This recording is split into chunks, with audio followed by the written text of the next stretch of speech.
Okay, I need you to have your science notebook. I have a pencil. I need you to have your highlighter, and I don't know where my red pen is, but I need you to have a red pen. Now, I also am out of red pens, so if you're going to get up and go get one from the closet, there are none. So,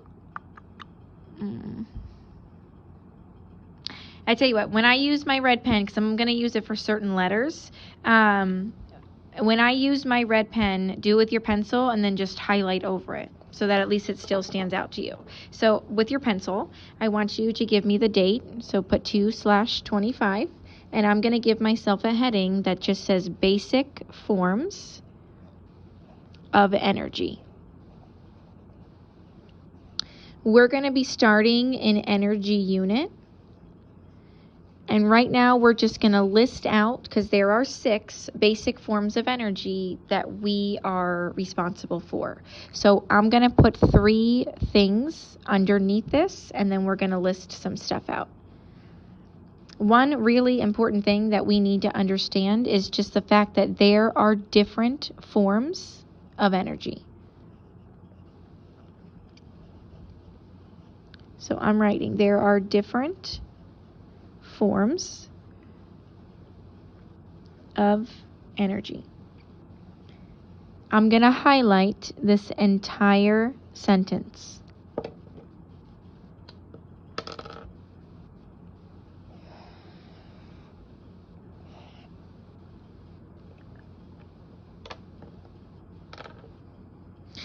I'm going to write down that energy is the ability to do work or cause change in matter.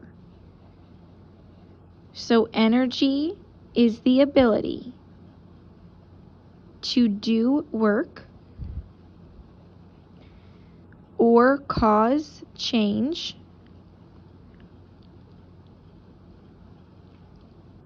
in matter.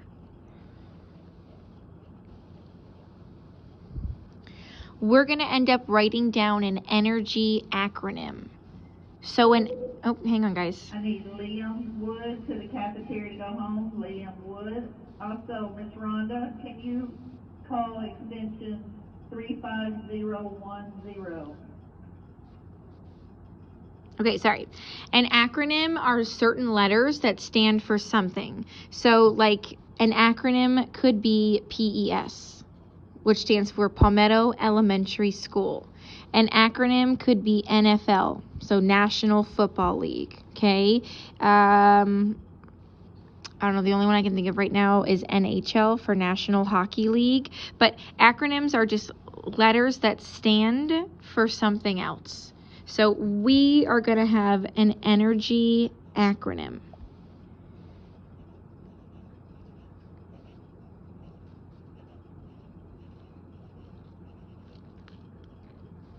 And there are 6. So the one that I have that I use is the word melts. And then I have to put a C at the end because the C doesn't really fit anywhere. So I'm going to use a red pen. So if you do not have your red pen, do it with pencil and then highlight over it. So my energy acronym, let this focus. There we go. I'm going to put M, and then E, and then L, and then T, and then S, and then C. So I have melts, C. I'm going to take my pencil, and in between those letters, I'm going to draw a line. We're just going to list what each one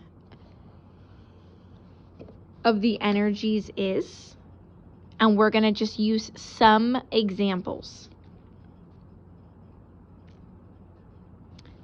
If you had to use your pencil because you don't have a red pen, just highlight over the letters so that the letters stand out to you. Next to the M, I'm going to put that the M stands for mechanical energy.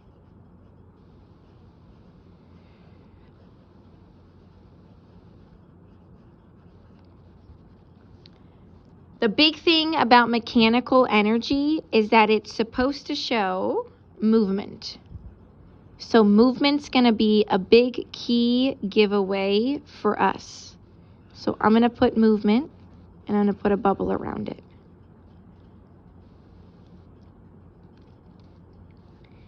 One way to remember that is that movement starts with M and mechanical starts with M. So and you guys know that I'm terrible at drawing, so I'm going to do my best here, okay? I have 3 things that I had already picked out that I was going to use. So I'm going to use a bike.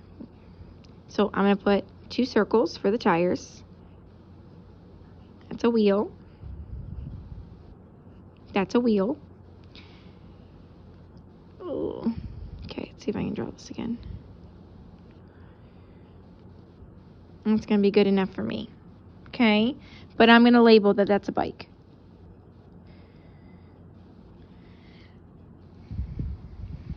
I'm going to use gears, like things that spin. Okay, so I have a circle.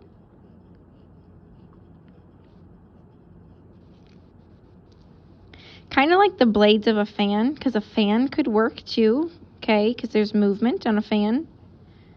So I'm going to put that would be gears. And then I'm just going to put a person walking.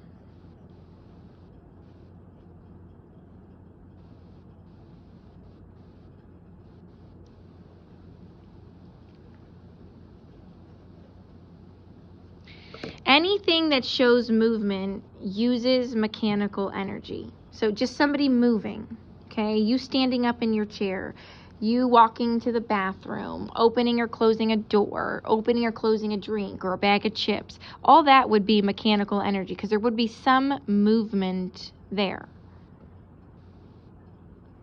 I'm going to put for E that the E stands for electrical energy.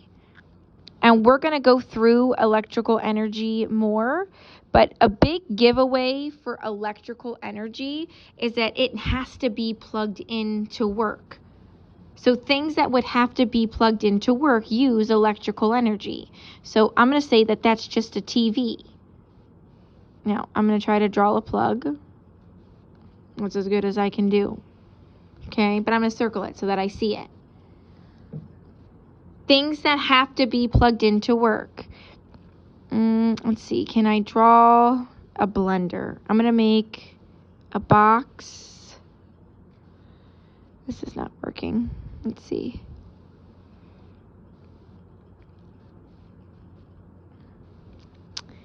I'm going to give it a little plug, and I'm going to show that that's a blender.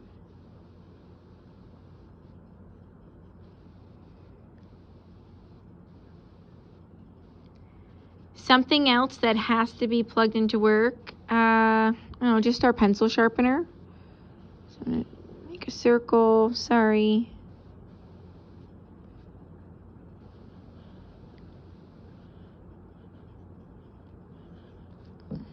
And I'm going to show that that's an electric pencil sharpener.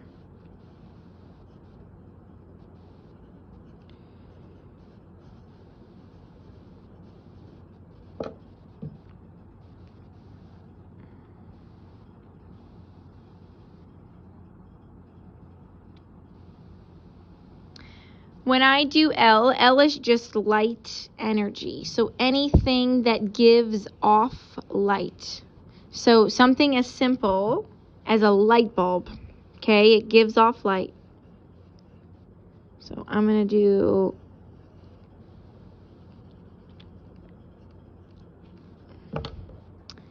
I'm actually going to color that in yellow so I can see it.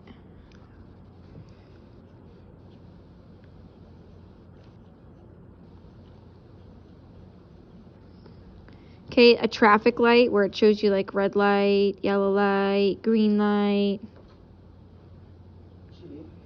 I'm not sure. I'm going to show that that's red. That's yellow. I don't have a green, but pretend that be green. Okay.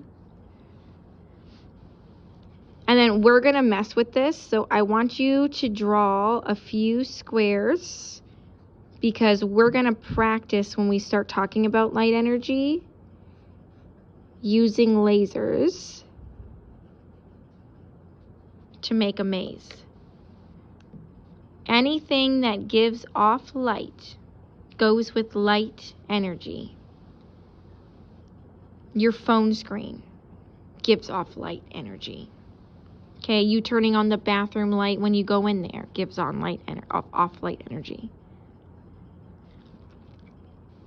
My T is thermal, so I'm going to put thermal energy. And thermal is just a fancy word for heat, so I'm going to put heat in parentheses. Anything that gives off heat uses thermal energy. So I'm going to show like a fireplace, like a fire. So I'm going to pretend this looks good. It would be some smoke. Show that that's a fire. I'm going to do a candle.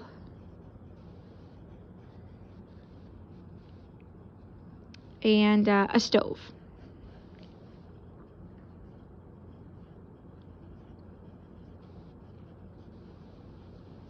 Okay, if it gives off heat, a microwave, an iron, a blow dryer, or a hair straightener, or a curling iron, if it gives off heat, it gives off thermal energy.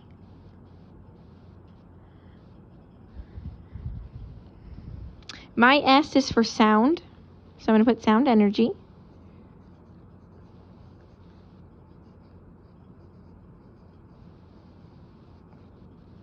And it's exactly what it sounds like, okay? If it gives off a sound, it gives off sound energy. So I'm going to do a circle and pretend that looks good. I'm going to say that those are headphones.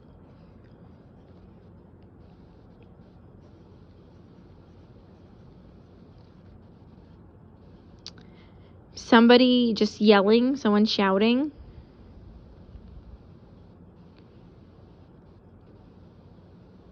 Sorry. I just put a little speech bubble that says, hey.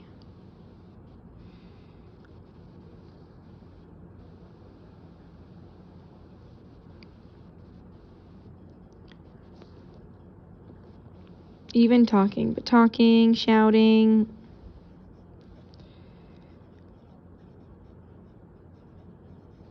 Okay, music.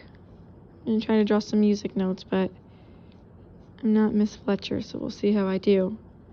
Listening to music, okay?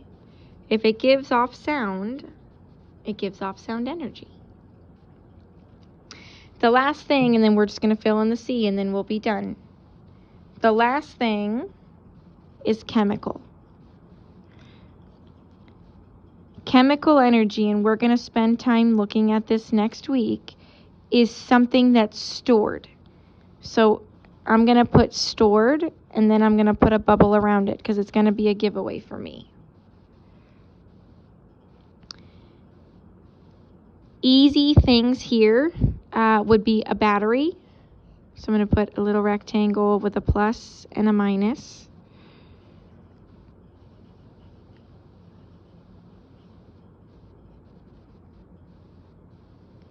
Any type of food.